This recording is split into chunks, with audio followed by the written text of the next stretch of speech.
Welcome to the latest episode of the Bite-Sized Bible Breakdown series. This installment will look at the historicity of the scattering of the so-called 10 northern tribes of Israel. There are both real and fictional biblical elements wrapped up in this tale that need to be unwound to get a true historical perspective. Join me and let's discover what those real and fictional elements are.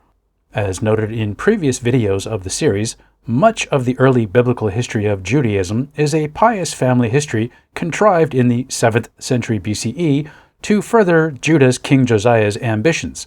The previous video looked at the fictional united monarchy of David and Solomon and how the two kingdoms of Israel in the north and Judah in the south were separate and distinct entities, but that the history of the region came to be rewritten by Josiah's priests.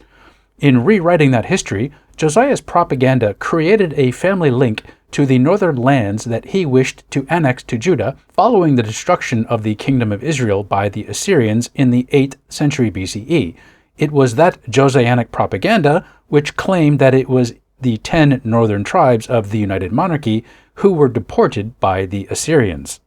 With the stories of David and Solomon, starting in the books of Samuel and Kings, the Bible starts to diverge from the legendary family histories and begins to include bits of real history.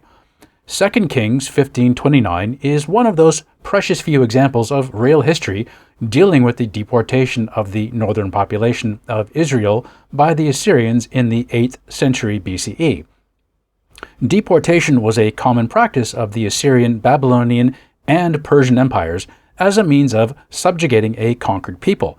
This was a calculated move done to break people's ties to their land, and by moving in other subjugated peoples to farm the land and grow crops, trade within the empire was maintained.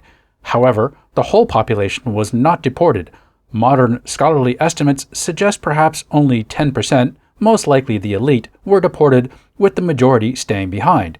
Many also migrated south to Judah.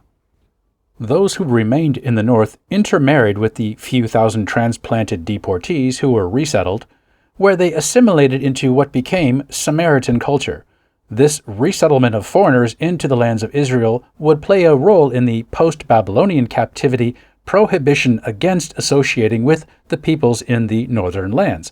The returning exiles from the Babylonian captivity insisted theirs was the pure Judaism and excluded the Samaritans on the grounds that their culture had been polluted by the religion of the incoming deportees.